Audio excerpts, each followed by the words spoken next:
Hello, everyone, and welcome. Welcome to the Societal Science of Impact interviews by AESIS. This is the first one we are hosting, and I'm so very happy to be here with Dr. Mlungisi Cele. Welcome, Dr. Cele. Very good to see you. How are you? It's good to see you, Anika. I'm well, and how are you? Good. I'm very good. Thank you. What I first would like to ask you is, to tell a little bit to our audience, who are you and what is your position in the science ecosystem? What do you do?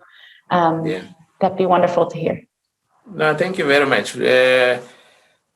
I work for a public entity called the National Advisory Council on Innovation. It's a statutory body that is mandated to provide advice to the Ministry of Higher Education, Science and Innovation in South Africa, as well as through the minister to cabinet on a range of issues related to science, technology, and innovation. So it covers broadly, and that's what we are all about. It's been in existence since 2007. So I'm currently serving as an acting chief of that advisory board. Of course, I've worked previously at universities before I joined the Department of Science and Technology until I was given this task of heading this body. So as you said, it's an important element of what we call the South African National System of Innovation. It's a key actor of the system because of its strategic position and the role that it's supposed to play. Absolutely, and I can imagine that you're right in the heart of connecting all the factors that come into play here. And after all your years of experience, can you describe how you feel that science and specifically the relationship with society has developed in South Africa over the past decennia? Yeah, no, thank you. Of course, it's important to provide a context so that people can understand where we are coming from. Our history of science and its relationship with society is intertwined with our historical trajectory as a country, where we are coming from. But briefly, our system was, before 1994, was divided. It was uncoordinated, it was fragmented, and because it was a relatively small system geared to serve the interest of white minority regime, to the exclusion of the majority of people, for obvious reasons, because apartheid agenda had to be achieved. So post 1994, we had to develop or construct a transformative program that would lead to all South Africans and deriving enjoyable benefits from science, from investments in public investment in science and innovation. And we coined that framework, the National System of Innovation. Of course, we were influenced by what was happening in the North at the time, and that framework seemed to resonate with our broad transformative agenda. But we also introduced the notion of innovation as part of our systems lexicon in 1996. And of course, so the relationship between science and society has been evolving in that particular way, that there have been some positives by way of policy implementations, which we have realized, but there have also been weaknesses. So in other words, there are things that we have been able to achieve since the dawn of democracy. There are things that we have not been able to achieve. In the main, just to summarize our system, we have been able to establish new institutions that are embracing a much more progressive and transformative agenda. We have been able to align or reorganize some of the science and innovation institutions so that they are much more in line with the new agenda that the country is setting up. But we have also seen the transformation in terms of the leadership of the system, so that it reflects the diversity, so that you could also have women in leadership positions, something that was quite unusual in the preceding period. But we have also seen some progress in the number of people trained as scientists, researchers across the various social groups in this country. But of course, we are the first to admit that a lot can still be done. We have seen some modest investment, especially from government, into the system. However, the system remains constrained in terms of its ability to meet broad national objectives that it set itself. And then issues of coordination, policy alignment, so coordination both vertically and horizontally remains a challenge. And our ability to monitor and assess the system so that we can determine its state of health, it remains a challenge. So until recently, we've had pockets of data sources located in different places, but we've said that there is a dearth of information, because you don't have a centralized platform through which you can go through and in a process generate a systemic view of how the South African system is performing. So you need to go to individual data sources if you need. So we have made those observations, and efforts have been or are being put in place to try and address, but those challenges, they remain. Our investment in research and development as a proportion of gross domestic product, as a percentage of gross domestic product, remains below our target, which is 1.5%. So we are at 0.83%, way below what we had hoped to have achieved last year. And of course, there are many reasons for that, including the 2008 global economic crisis and contraction, as well as our domestic economic sluggishness. And now, of course, COVID has further worsened, and already a difficult situation that we have found ourselves. But we also have a particular challenge around business investment in R&D. Our business have not been investing as much as we would like, or perhaps comparable to other countries of similar economic size as ours. So it remains below 50%, and yet we know that business innovation plays an important role, and we actually need to see more business investment in R&D as compared to the public. So the current situation is in South Africa is that we have more public investment in research and development. So that remains a challenge. But the way we are trying to understand that challenge is linked to the broader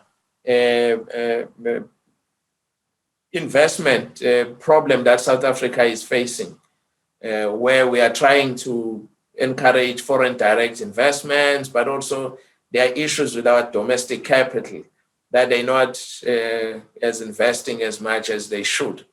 And some are even arguing perhaps that maybe there is investment boycott or what, but I'm just linking the challenge that we're experiencing.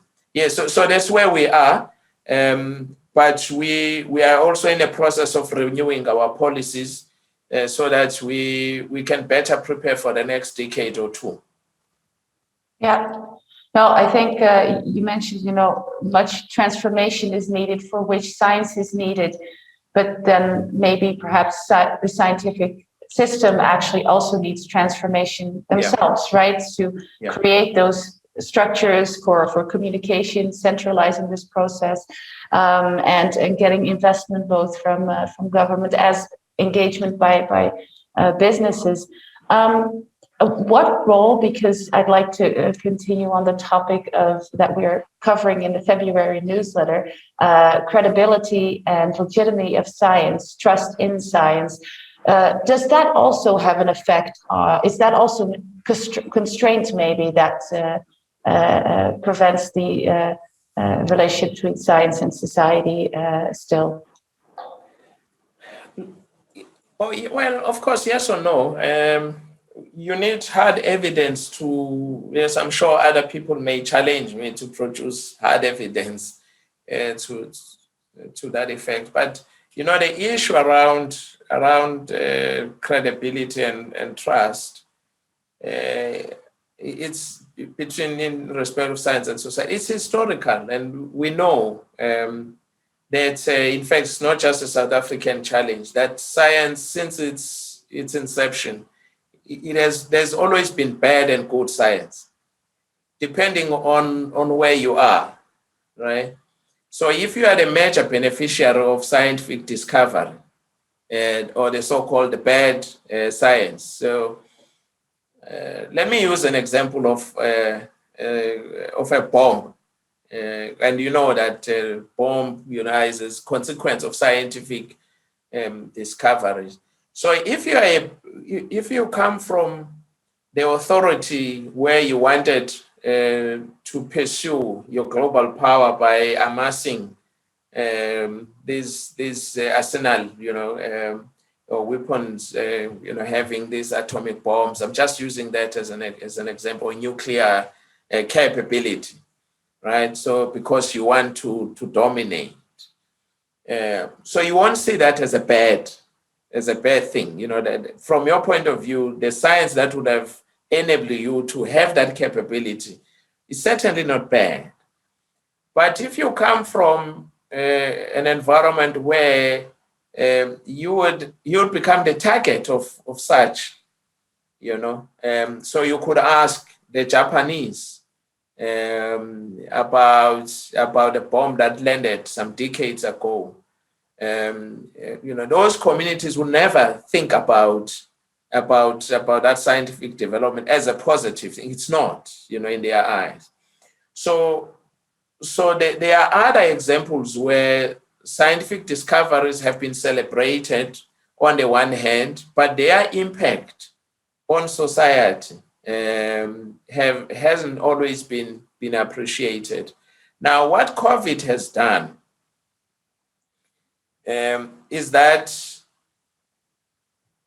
obviously it has put the role of science at the center, because science and innovation has helped various governments' efforts to limit the spread of the virus on the one hand, but also it has helped to underpin the rapid development of effective measures to deal with the virus in the form of vaccines, right?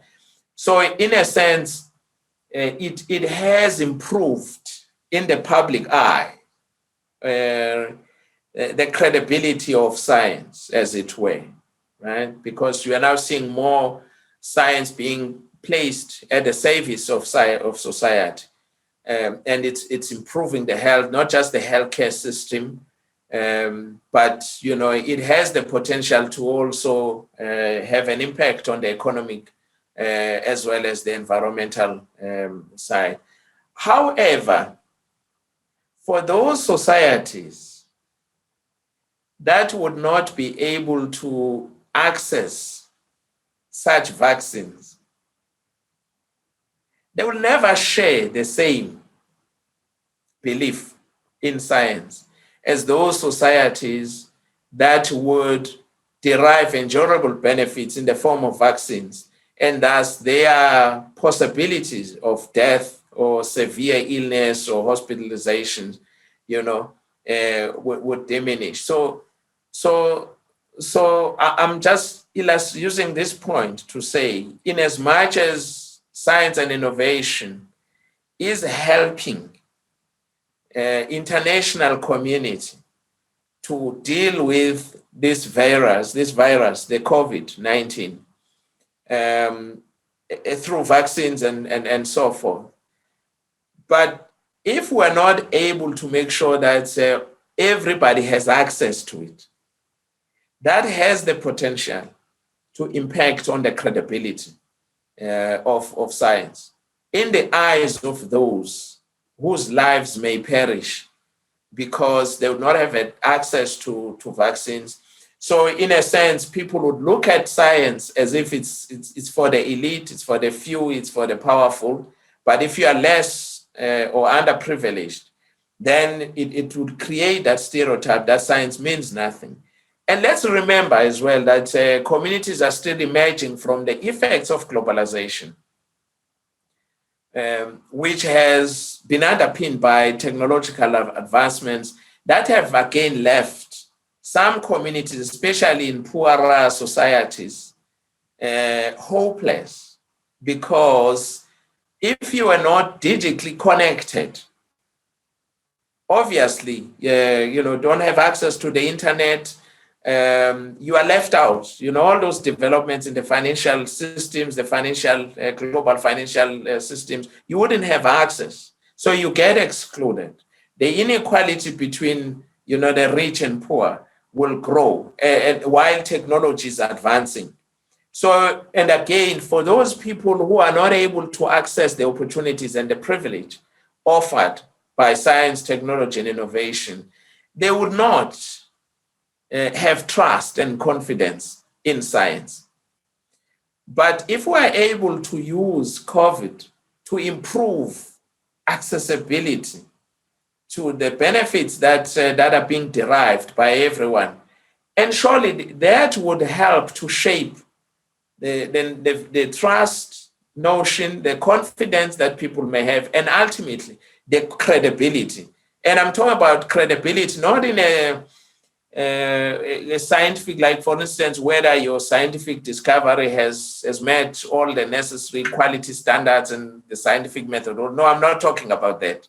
It's in the interface between science and society that I'm locating my argument, and I'm really honing on this point about saying that for me, trust, confidence, and credibility in science and innovation will improve if we narrow the gap between those who are privileged, those who are advantaged, those countries that are powerful, and those that are less powerful, where underdevelopment prevails. So you've got to make sure that science and innovation becomes, if possible, and what do you call it? Is it an equalizer? You'll find the right weight. So where it can be able to create that equilibrium. So if you can achieve that, and surely, in my view, that may improve somewhat the credibility. But also, I think the last point I want to make around this, it will depend on the unintended consequences of vaccines. Because right now, we are all still trusting that the vaccines will help all of us to survive the scourge or the further deepening of the virus.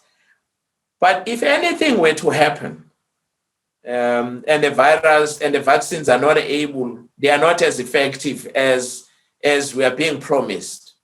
And I can tell you that irrespective of where people are geographically, that will have an impact, a long-term impact on whether people or society have confidence, trust, and they do believe in science. So the current context of COVID will go a long way in helping us to improve or to improve the credibility of science and technology. But you've got to have perhaps some working with certain principles as well, because there are some technological advances that that as we continue to live, we'll have to make sure that the relationship between society and science is managed. For instance, as more and more robots are introduced in our spaces, how we interact, how we interface with robots, the impact of artificial intelligence, in terms of changing our human life, our cultural belief systems, and so forth, it would have a huge impact on this on the question that we are seeking to address. So I'm saying beyond COVID, other recent technological advances, whether couched under what the World Economic Forum called the new production revolution, we will have to make sure that the interface between those technologies, like those I've mentioned, artificial intelligence, robotics, biology, what you call genetic biology, and all of those, you've got to, because when science starts getting into a space where human beings can be, you don't need to have a female and a male to, but you can actually manufacture and produce cells. That would, it's a sensitive topic. But its success or failure will have an impact. Well, actually, I think that might bridge to a question I had, because I absolutely agree that the inequality, the reach that is constrained in a way, and because of that, people do not actually have access to innovation or to the positive sides of outcomes of science. Yes, that creates distrust. But actually, the final thing you mentioned, the more tricky sciences that are coming up, robotics, genetic manipulation. I think in general, that also puts a lot of people, not necessarily the credibility of science, but trust in science as a whole. Unease, yes. Yeah. I think that might also be a reason, because there might be more reasons also that might undermine credibility of science in general. If I look at the people from my perspective in the Netherlands, there's no problem with reaching out. Of course, there's still inequality, but not as severe as in many other parts of the world. So science has the opportunity to reach, and mostly also does reach most of society. But still, especially in this time, everyone will have a vaccine. In the Netherlands and many other European countries, many won't actually, are not trusting it. They don't want it. Why would that be, even though they will have the positive effects of science? Yeah. But you say exactly, that's the question. That's a good question. Why are they not trusting?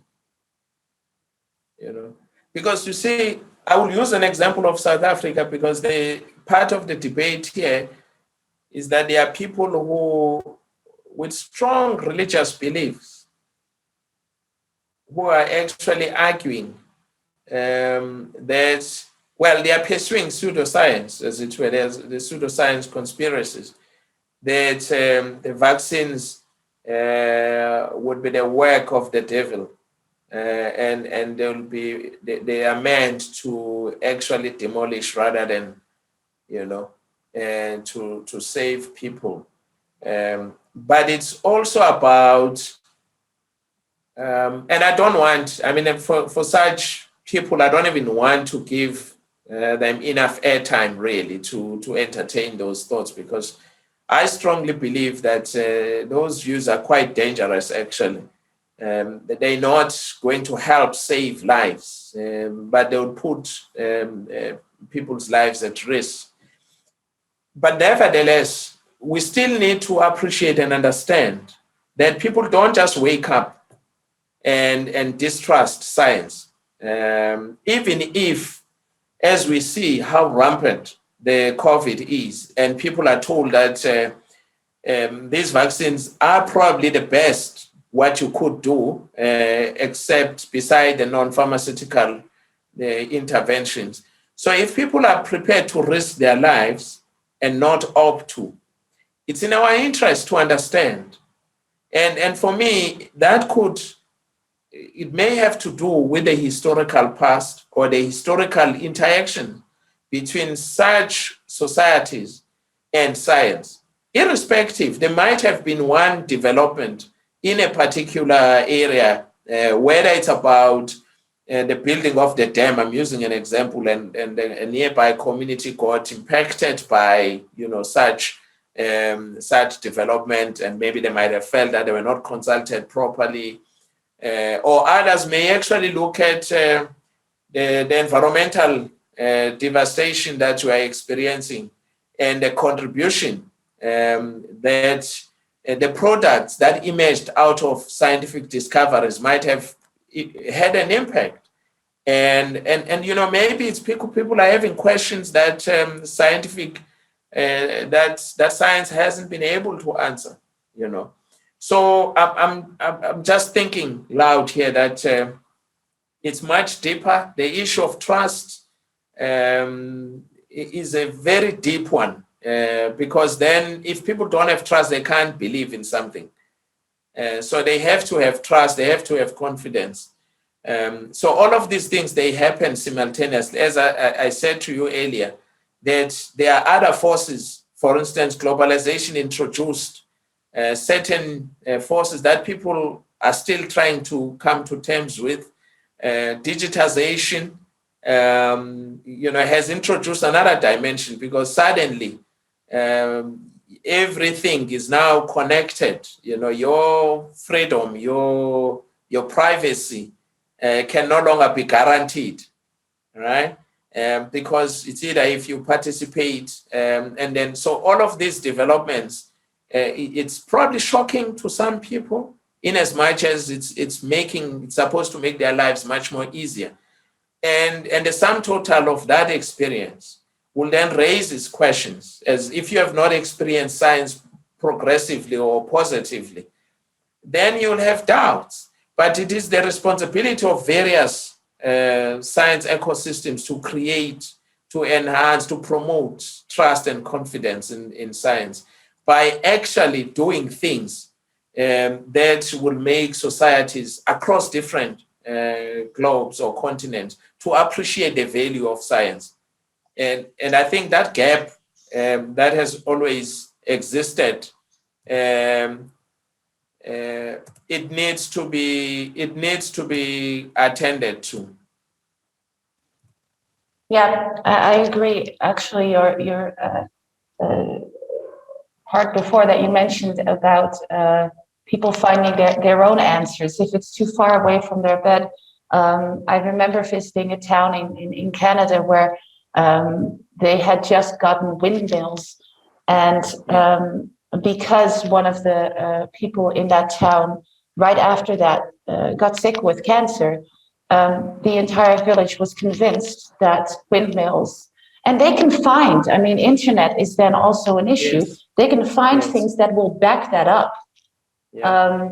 And I think it's not people who have experienced bad things or not experienced technological advantages, but have just maybe because of a lack of engagement with the scientific community in general, not have the trust, find the answers in their own community, in their own bubble.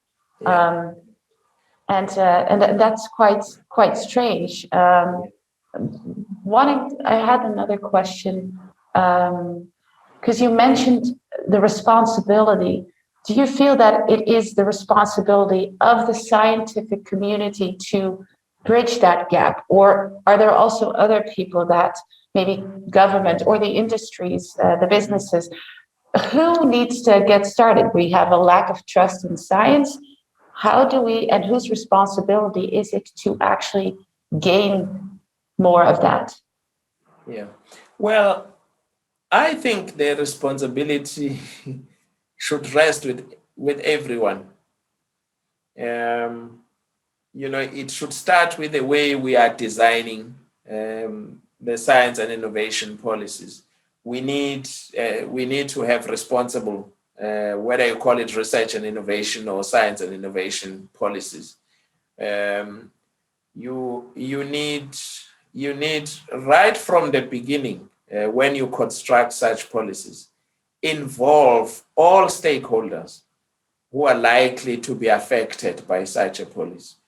And we know from our experience and reading generally that the non-traditional R&D actors have not always been included in designing and setting up science and innovation policies, or even instruments, interventions.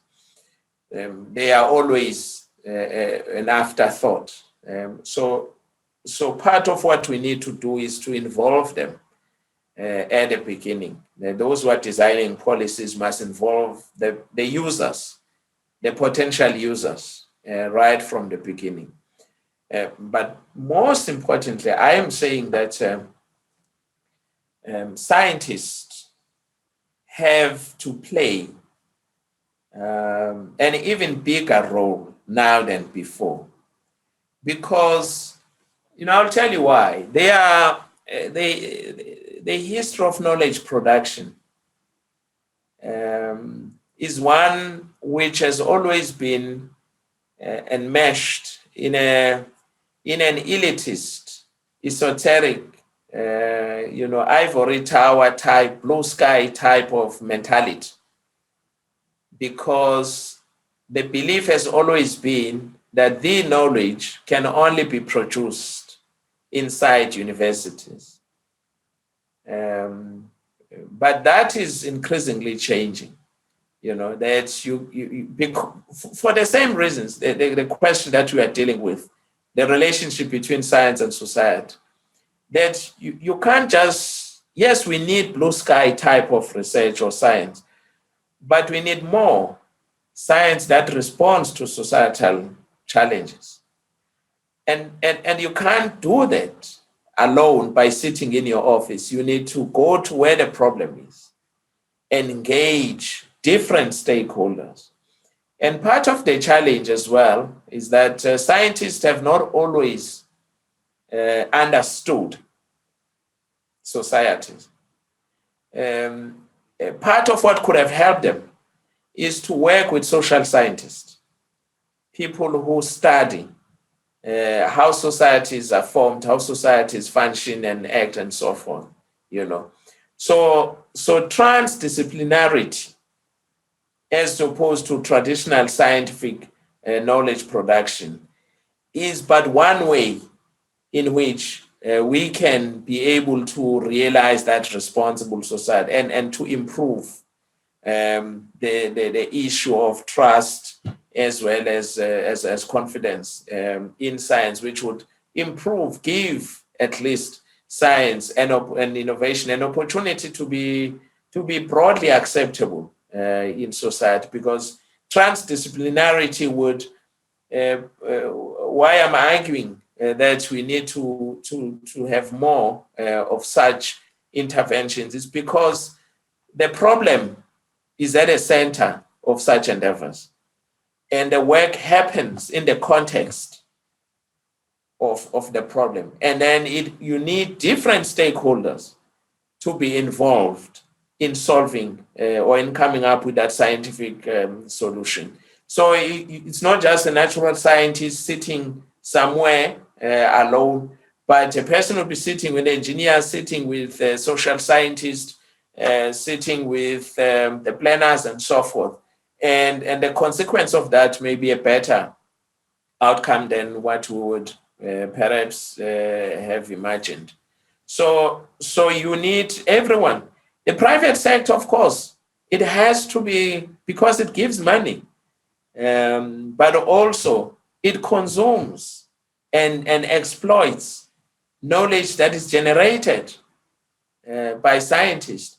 It's got to also play some responsibilities, because what goes to the market, it has to do with what the private sector thinks and how it approaches. So everyone needs to play a particular role. Government, of course, has an even huge responsibility in terms of making sure that the regulatory environment, the policy environment, there are enablers in place. to make sure that we have that responsible science and innovation system.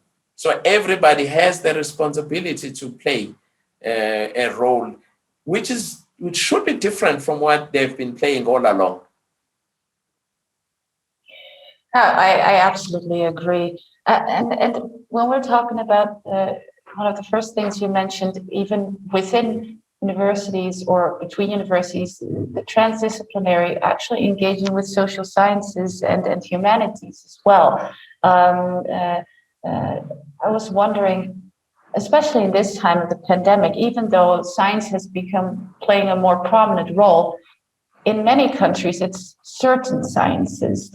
And there's also in a lot of countries a call now for let the social sciences and humanities also in to think about what we're talking about, what the consequences are of these policies whilst fighting the pandemic. How are you experiencing that? No, you're absolutely right. We had a similar challenge here in South Africa, and not just South Africa. I also participated in some engagements elsewhere, whether in the OECD or when we were in Moscow, involved at the HSC conference on STI policy and foresight. We had, I think that the general trend has been to include the health, more health scientists, whether it's epidemiologists and so forth. And then increasingly people said, no, but you need to diversify. So other people were involved, whether it's modelers and so forth. And then we said, but you need social scientists and humanities. Because the question that you asked earlier about, well, the point you made about people who are saying that they are not going to take vaccines, that question can only be answered by social scientists. Because those are the people who must do research and ask people about their perception of vaccines and so forth, So without having social and human scientists, you would not be able to understand why, despite some innovative scientific breakthroughs, people would prefer not to, not to risk death or even severe illness, as opposed to just taking the vaccines. So, those deep questions, social questions, can't be addressed exclusively by one form of science to the other. You've got to have everyone. So we've had that situation, and calls have been made to make sure that in various platforms, whether those that are advising government, the ministerial advisory committees, that please involve as many. Some progress have been made, but of course, people are not yet satisfied that we have reached the balance. But it's an indictment, I think, on the science and innovation system globally, that for the fact that you have to be reminded by society that you've got to, right from conception, think about everyone who should be involved. Don't be reminded later. So that mindset, that mental shift is required if we were to go and progress. But it will also mean that the way we train students, future scientists and innovators, will require us to think differently so that we don't produce the type of people who with that silo mentality. So we have to think about the curriculum at universities, look at the funding requirements. The funding agencies would have to think about what best ways of incentivizing collaboration amongst different scientists, so that we should not run a risk. As we're told that we are going to experience more pandemics in the future. So we should be drawing lessons from this one to better prepare for the future.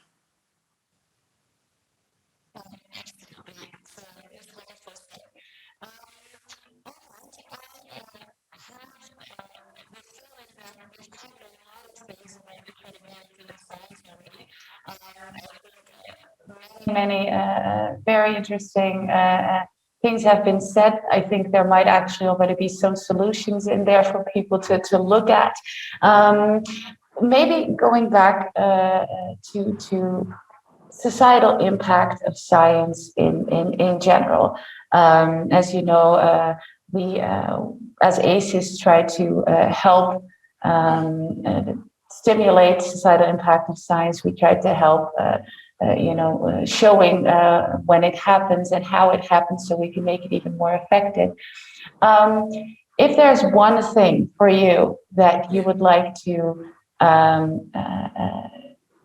focus on, that you feel that the most important thing is in the world of societal impact of science, maybe not the credibility of science because we've now already covered it, but what is, in your view, the most important thing that we should tackle, that we should look at, maybe the biggest obstacle, maybe the one thing that we still really need to look at?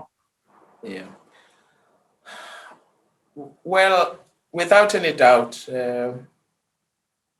it's young people. We need to invest in initiatives that will stimulate young people's interest in science and innovation from kindergarten right through their adulthood. And I'll tell you why we should do that. Because if you are having a society that is well informed about science and innovation and its potential in addressing economic, social, and environmental challenges, you would have won a huge battle, because you not only that their psychological state would be much better in terms of trust and confidence, but the capabilities that would be at the disposal of the global community. I can only speak about, mainly about countries that want to see progress, to get out of poverty, inequality. That the real possibility of most people in the South, in the poor countries, would be offered through education, training, science, and innovation. That's the real possibility, because those societies, and of course we know that the world, especially the developed countries, will then benefit a lot, because young people, and this, are found in Africa, in the main, and other emerging societies. And those people constitute the future of the world. So if you want to impact positively, or if we want science and innovation to impact positively, we have to invest in young people in various ways. Let's have a lot of them with capabilities that we can then utilize to make sure that various countries, they develop, they stand a better chance at least of advancing to the next level. Thank you.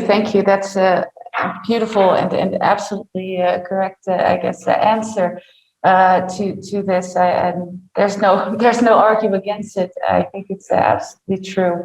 Well, I think that those were my questions. Okay. Thank you so much, Mlungisi, for having this very first interview with us in the series of societal impact of science. I'm very much looking forward to seeing you again soon. I believe we'll see each other at least online, hopefully at the conference in June. This would probably be the How most is it going? It's going quite well. It's going very well. The program Yeah. is forming up nicely. Okay. I wish I could use this opportunity to say, to everyone who will be looking at this, to use this as a promotion thing but I forgot the dates. So I don't know. It's in June. It's Yeah. Yeah. No, but Yeah. I really hope that we will see each other there. I saved a spot for you as a speaker, so I hope that we'll see you there. And I'm that's sure, fine. I'm certain that everyone will absolutely enjoy what we've discussed today, and look forward to seeing you there as well. No, thank you very much for the opportunity. I'm also looking forward to mainly to read the conference material that colleagues will be presenting. And the virus must go, man, and then let's have our normal lives, because after we're human beings, we're not technologies. We in as much as the virtual interactions are good, but as human beings, you also you would like to interact as in real time, real space. So no, thank you very much. I'm looking forward to see what will come out of this, and I hope your team would also found some elements of what we're talking about relevant and useful for your purpose. Absolutely. I think it's very difficult to make a decision because there are so many interesting things that we've been talking about. There's so many topics to cover, but I think we've managed. I'll send you the program soon again, but we've managed to pinpoint the most important things that we found through conversations with you and other stakeholders in South Africa. We found hopefully the most pressing matters to discuss. So, I'll send it to you very soon. And thank you hopefully we can continue this conversation then, and hopefully perhaps also in between. Thank you very much. Thanks, Anita. Have a great afternoon. Same to you. Bye. Bye.